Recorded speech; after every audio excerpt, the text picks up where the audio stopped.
Bonsoir et bienvenue à tous dans ce journal. Au sommaire de l'actualité, ce samedi, la mort du cardinal Christian Toumi, l'archevêque émérite de Douala, est décédé ce samedi à l'âge de 90 ans des suites de maladies.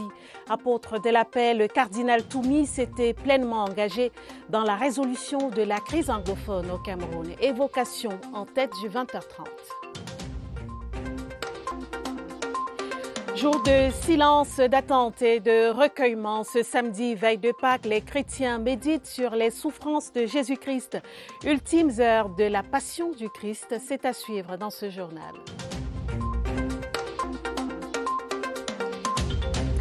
Élection régionale partielle dans la Menoie, 152 chefs traditionnels attendus aux urnes demain dimanche pour élire leurs représentants au Conseil régional de l'Ouest. Dernier réglage avant le scrutin dans ce journal. Voilà pour les titres.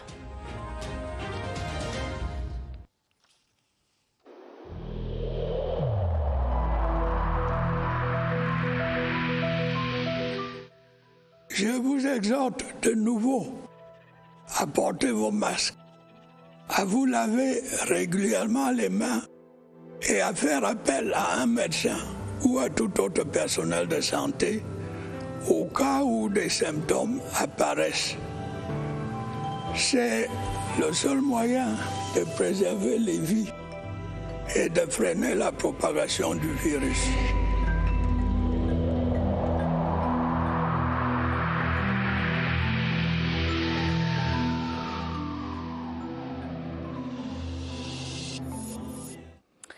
Il était le tout premier cardinal de l'Afrique centrale. Son éminence cardinal Christian Toumi, archevêque émérite de Douala, est décédé ce samedi à l'âge de 90 ans des suites de maladies.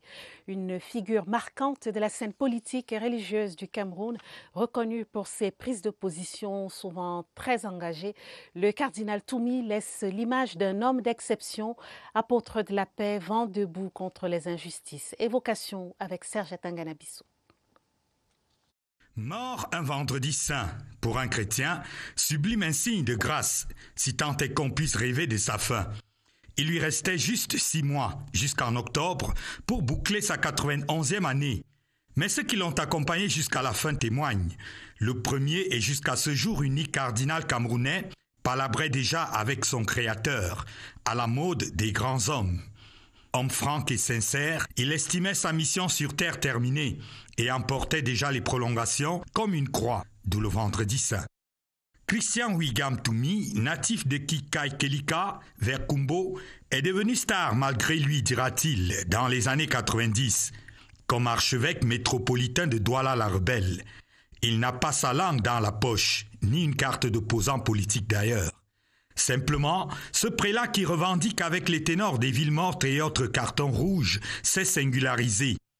Quand la démocratie revient, on lui en fait aussi crédit dans la foulée. Les années 90, comme les émeutes de la faim en 2008 ou la crise au nord-ouest et sud-ouest depuis 2016, confirmeront cet alignement, jugé partisan, contre le régime par beaucoup. Lui s'est toujours affirmé neutre dans ses affaires, disciple d'un Jésus défenseur du pauvre, de la veuve et de l'orphelin. L'homme qui a critiqué la décriminalisation de l'homosexualité et la ratification dans la foulée par notre Parlement du protocole de Maputo en 2009 est le même qui vouait à l'enfer ceux qui empêchent les enfants d'aller à l'école depuis 5 ans. Au Grand Dialogue national en 2019, il disait en substance qu'il faut déposer les armes, s'asseoir et parler. Les uns l'ont soupçonné d'être vendu aux autres et vice-versa. Une ultime chose lui tenait à cœur, organiser une conférence nationale anglophone, dont l'objectif aurait été d'aider à dégager des personnalités à même de parler au nom de ces régions en crise. Là où il dort à présent, c'est sans doute un regret éternel, un acte manqué. Son enlèvement le 5 novembre 2020 par les terroristes sécessionnistes peut être le coup de pouce du ciel pour que tous comprennent, unanimes, que ce qu'il voulait lui, c'est que les armes se taisent. Ce sera le testament de Christian Cardinal et donc vicaire du Christ. Devise épiscopale, me voici, je viens faire ta volonté. La nouvelle de la disparition du cardinal Christian Toumi a circulé dès les premières heures de la matinée de ce samedi saint. Elle a été confirmée par l'archevêque métropolitain de Douala au cours d'une messe en la cathédrale Saint-Pierre-et-Paul de Bonadibon à Douala. Le communiqué de Monseigneur Cléda a été lu aux fidèles présents. Le reportage de Olivier Kingemouli. L'archevêque métropolitain de Douala, Monseigneur Samuel Cléda, est l'annonciateur de la triste nouvelle à 7h ce samedi 3 avril en la cathédrale Saint-Pierre-et-Paul de Bonadibon. La disparition du cardinal Toumi, alors que les fidèles catholiques vivent le temps du Triduum pascal.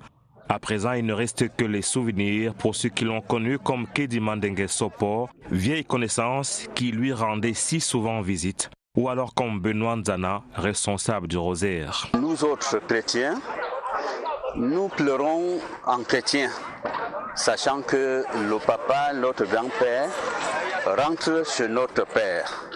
Donc il n'y a pas lieu de pro-sacrister. Ces dernières semaines, le prélat qui attendait célébrer ses 91 bougies en octobre prochain se sentait déjà affaibli par le poids de l'âge. À un moment donné, on faisait les lots d'ici avec lui chaque matin et il nous a demandé de ne plus prier pour sa longévité. Ça veut dire que lui-même, il sentait déjà que ses forces l'ont déjà lâché et que ça ne sert à rien de continuer à primer physiquement. L'accès à la résidence privée du cardinal demeure contrôlé. Désormais, plutôt que de prier pour sa longévité, les fidèles vont prier pour le repos de son âme. L'âme du cardinal Toumi partit avant la résurrection du Christ ce dimanche. Les évêques du Cameroun perdent un frère dans l'épiscopat. De nombreux témoignages rendent hommage à ce qu'aura été le cardinal Toumi pour l'Église et le Cameroun. L'archevêque métropolitain de Yaoundé reconnaît en l'illustre disparu un grand homme de Dieu, un sage et un patriarche. Écoutons Monseigneur Jean Barga dans cet extrait sélectionné par Pierre Bina Barga. C'est toute l'Église entière qui pleure son évêque, son cardinal, son pasteur.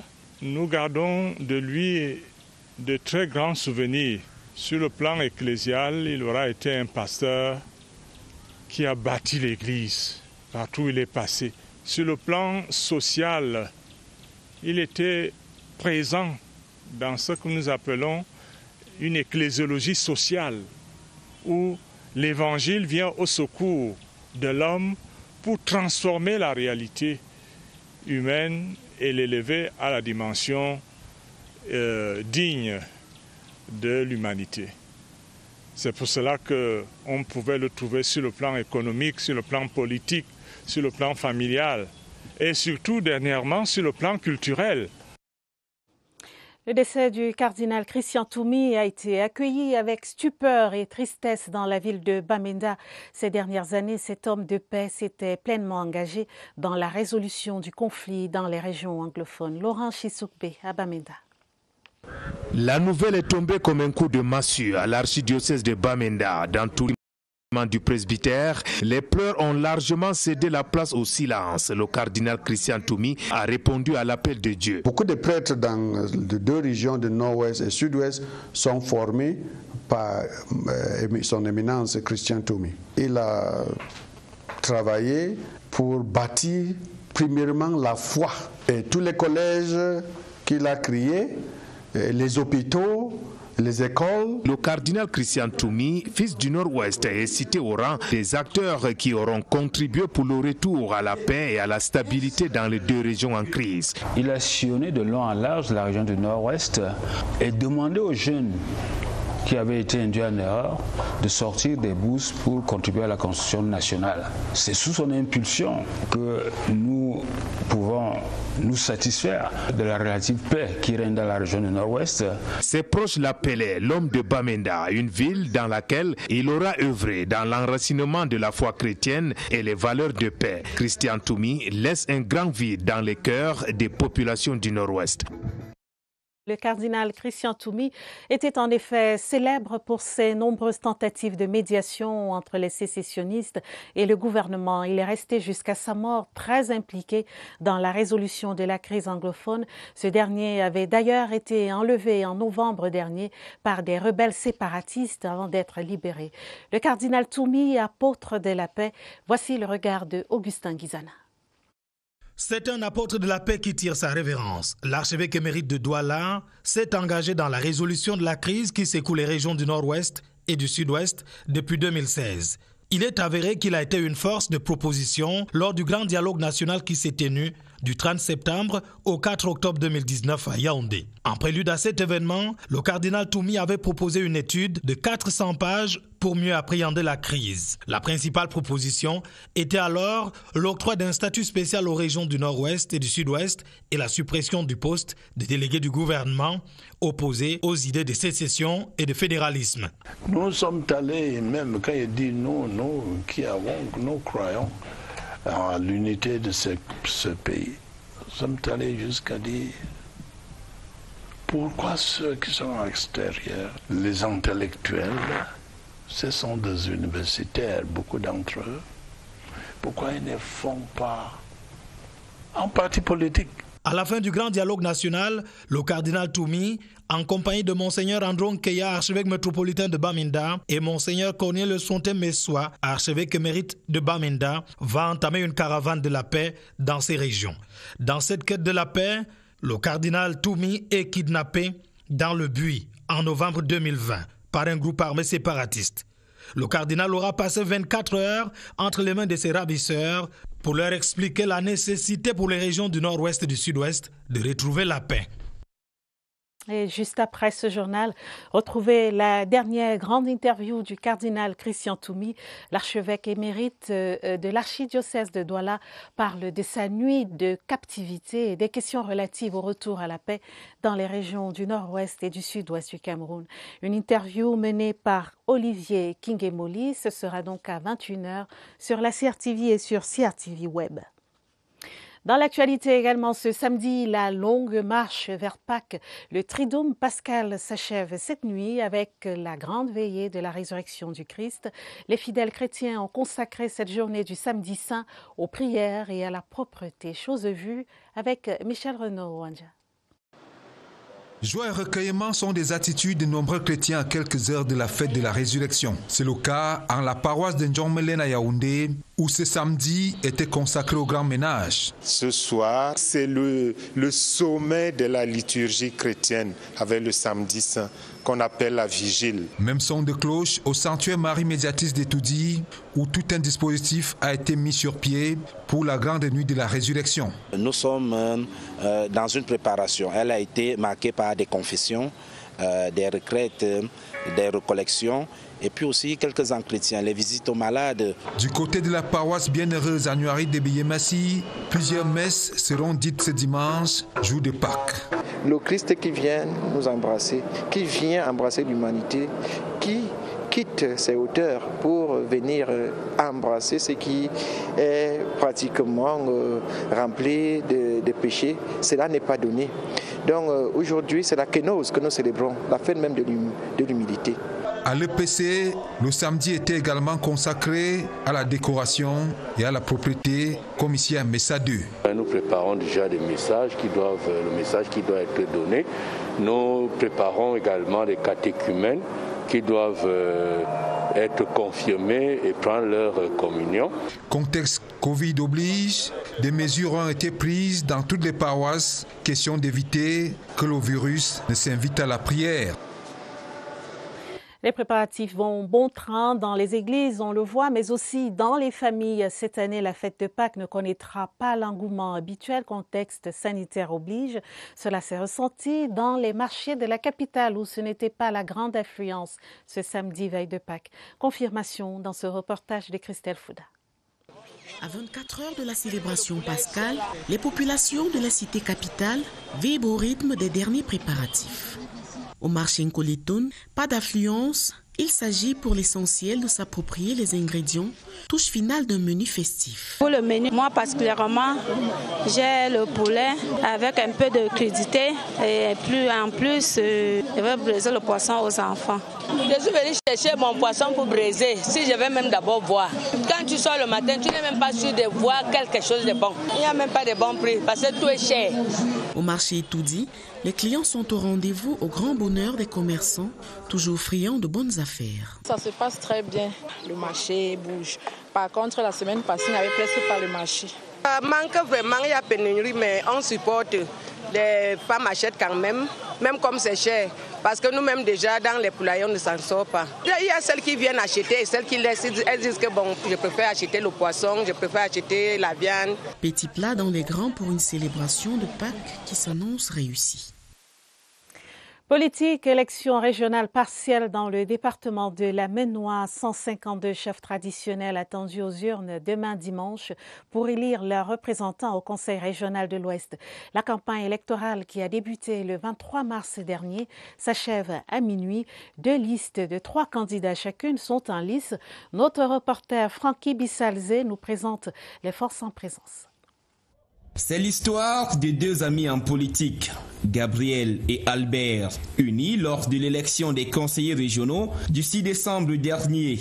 Une amitié électorale qui connaîtrait un certain tumulte, celui du non-respect des composantes sociologiques comme le prévoit l'article 246, alinéa 1 du Code électoral. Tête de liste des 2 composantes en lice à l'élection des chefs traditionnels au Conseil régional de l'Ouest de ce 4 avril, les désormais adversaires ne sont pas allés de main morte pour battre campagne. Jusqu'à hier, quand je glanais ce qui se passait derrière ou bien ce qui se passait en face, dans la même circonscription, mes vis-à-vis n'ont pas pu mobiliser une vingtaine de personnes pour la même cause et dans les mêmes lieux. Ça présage de ce qu'on risque de ne pas avoir un match. Nous pensons que le message que nous délivrons, il est un message novateur.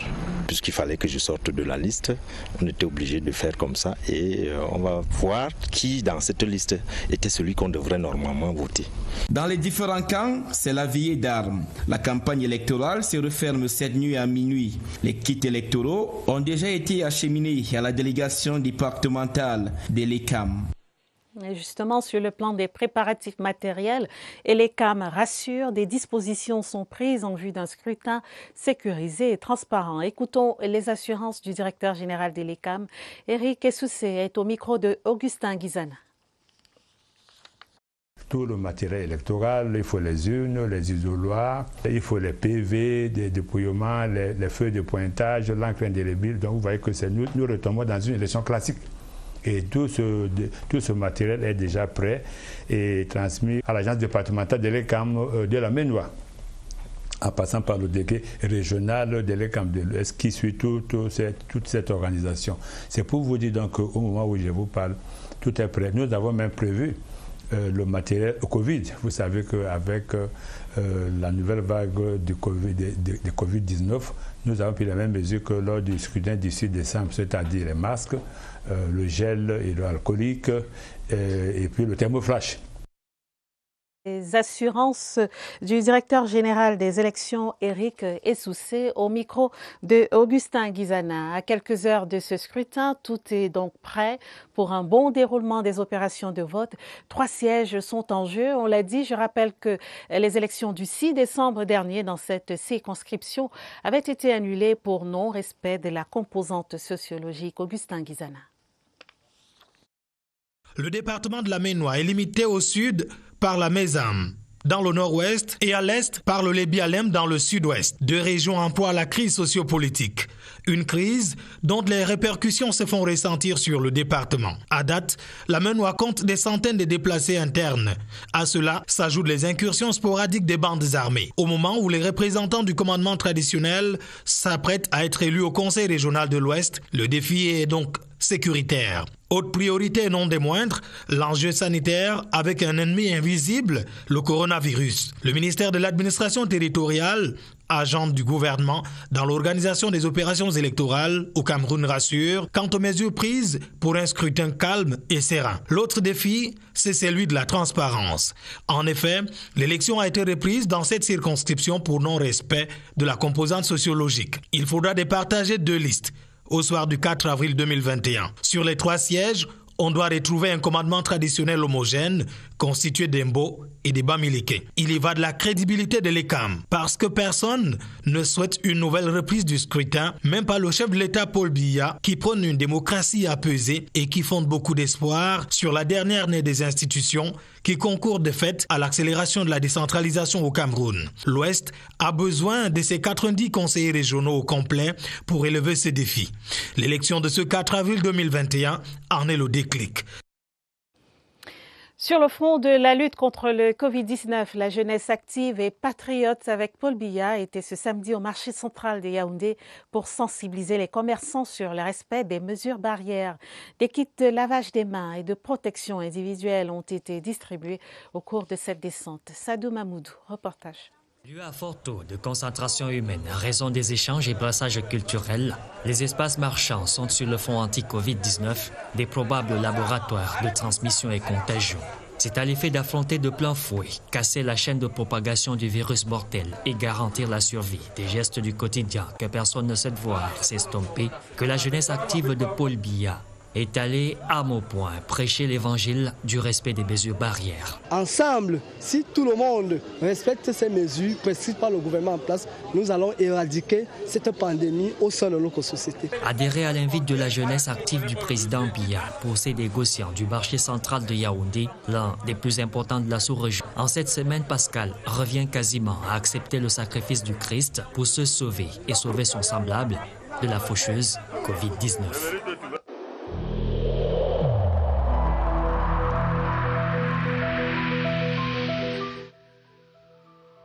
Malgré nos efforts, le Covid-19 a endeuillé de nombreuses familles et provoqué de graves difficultés dans le fonctionnement de notre économie et de notre société.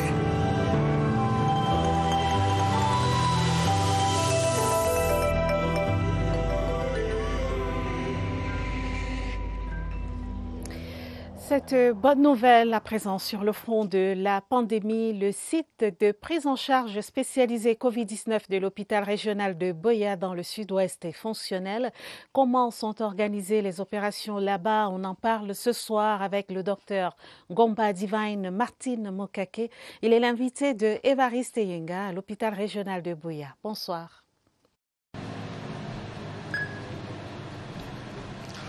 Bonsoir, c'est un lieu d'hospitalisation de plus dans cette lutte contre le coronavirus Covid-19 dans la région du sud-ouest, le site d'isolation et de prise en charge des malades Covid-19.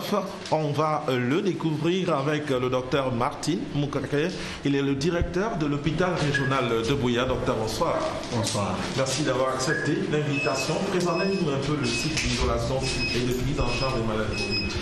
Oui, notre site d'isolation et de prise en charge a commencé effectivement il y a peut-être 3 semaines et on a notre structure en conformité avec les lois internationaux qui permettent nous de travailler, qui nous permet de travailler et ça permet aussi d'éviter les transmissions au milieu hospitalier.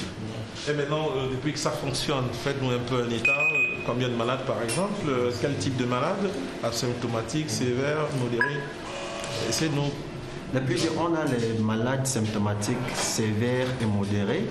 On a eu 35 malades jusqu'aujourd'hui. On a aussi vu 2 décès. Et on a aussi vu 12 malades sur l'oxygène généralement. Mais aujourd'hui, on n'a que 3 malades sur l'oxygène. Merci à vous, Dr Martine Moukake, d'avoir répondu à nos questions. Ce lieu d'hospitalisation qui voit le jour dans un contexte précis, celui du premier anniversaire de la lutte contre le coronavirus Covid-19 au Cameroun, à un moment où on soupçonne une remontée de l'épidémie. C'est donc une place qui tombe à point nommé. Merci beaucoup, Évariste. Dans la suite du journal, la Grande-Bretagne aux côtés du Cameroun dans la lutte contre Boko Haram. Le ministre britannique des Forces armées James Rippey était en visite de travail à Maroua dans l'extrême nord. Là-bas, il s'est entretenu avec le gouverneur Midiawa Bakari et les responsables militaires de la région. Le ministre britannique salue le professionnalisme et la bravoure des forces de défense et de sécurité camerounaises. Aladji Mustafa, CRTV Extrême Nord.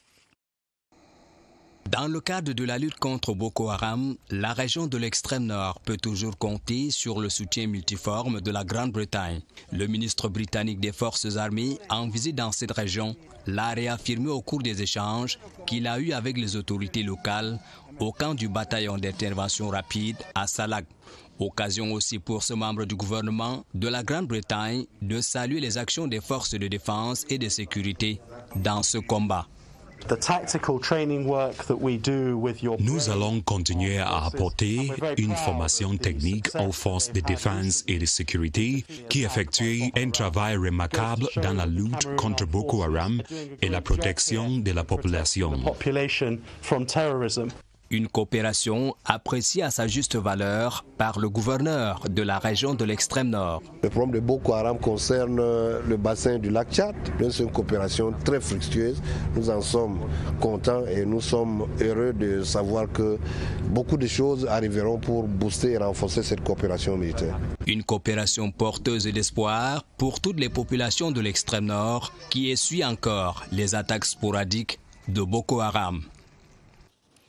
Le ministre de la Fonction publique et de la Réforme administrative, Joseph Ley, était en concertation hier vendredi avec une délégation d'enseignants du primaire et maternel bilingue. Au centre des échanges, les questions liées au matricule dans la fonction publique. Le compte rendu de Catherine Toulouelanga. Des enseignants aux abois, en attente de matricule pour la plupart depuis 3 à 4 ans, par conséquent non pris en charge.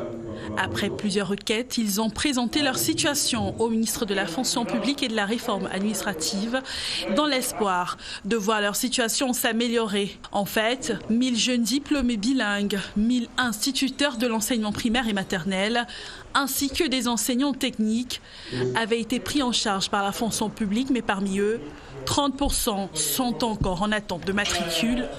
En réponse à cette situation, le ministre de la Fonction publique et de la Réforme administrative prévoit 3 semaines encore pour stabiliser et régulariser cette situation. La question cruciale était également au cœur des questions orales à l'Assemblée nationale. Dès le 27 avril prochain, la situation de ces enseignants devra être régularisée. Le livre de la semaine à présent, l'exercice du ministère public à la juridiction des comptes au Cameroun. C'est le titre du nouvel ouvrage de Luc Ndjodo, magistrat et procureur général près la Cour suprême du Cameroun. 197 pages dans lesquelles l'auteur propose un mode innovant de fonctionnement de la juridiction financière en vue d'une meilleure sauvegarde de la fortune publique. La note de lecture est signée Clovis Tchamabou. L'ouvrage s'adresse principalement aux magistrats chargés de juger les gestionnaires des comptes de l'État, mais également aux populations en général. 197 pages, 3 grandes parties, au cours desquelles l'auteur propose un mode innovant de fonctionnement de la juridiction financière en vue d'une meilleure sauvegarde de la fortune publique. La juridiction des comptes, c'est la juridiction qui juge les comptables publics, les gestionnaires du bien public, donc du bien qui appartient à tous les Camerounais. Exercice du ministère public à la juridiction des comptes au Cameroun, un titre qui en dit long et qui conforte le magistrat sur le message qu'il souhaite passer. Il est là pour scruter ce qui se passe. Il a un rôle de vigile. Il donne son avis à chaque fois. Lorsque les comptables passent en jugement, le ministère public est présent. Lorsque les gestionnaires passent en jugement, le ministère public est présent. En attendant la cérémonie de dédicace, les lecteurs pourront s'en procurer aux éditions L'Harmattan, un ouvrage qui devrait servir de livre de chevet à tout gestionnaire de budget. En sport, tennis avec le tournoi des légendes. Les finales dames et messieurs se disputaient ce samedi au Tennis Club de Yaoundé. Le tournoi des légendes de tennis est un événement annuel pour célébrer les noms qui ont marqué l'histoire de cette discipline sportive au Cameroun. Joseph Goetamandé. Pour les amoureux du tennis, le parvis déambulatoire du Tennis Club de Yaoundé ne va plus désemplir. Le mur des légendes renseigne sur l'histoire des hommes et femmes qui ont été en première ligne dans cette discipline sportive. Sur cette vingtaine d'images affichées, on peut reconnaître Alfred Ekoko, premier président de l'Africa Tennis et cofondateur de la Confédération africaine de tennis. La mosaïque ressort aussi d'autres grands noms. Pour apparaître sur le mur en tant que joueur, il faut quand même avoir gagné la Coupe du Cameroun au moins 5 fois chez les garçons et 3 fois chez les filles. En tant que personne et personnalité, il fallait avoir posé un acte pour l'évolution, et la pratique et la vulgarisation du tennis, ou avoir gagné un trophée continental. Pour rassembler un grand monde, des finales du tournoi de tennis qui marque aussi l'ouverture de la saison sont disputées. Je vais commencer la saison avec un bon classement et je pense que ça va beaucoup me motiver pour les prochaines compétitions. Ça va me donner plus de confiance et m'entraîner encore plus parce qu'il y aura d'autres compétitions encore comme ça.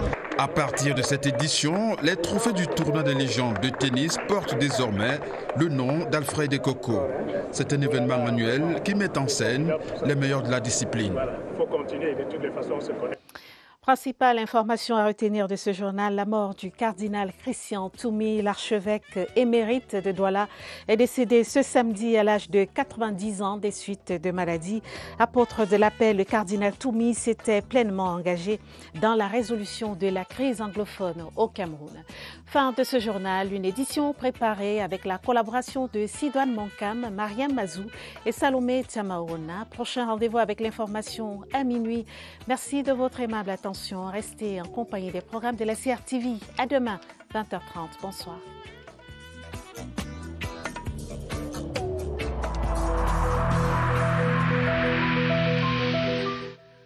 Je vous exhorte de nouveau à porter vos masques, à vous laver régulièrement les mains et à faire appel à un médecin ou à tout autre personnel de santé au cas où des symptômes apparaissent. C'est le seul moyen de préserver les vies et de freiner la propagation du virus.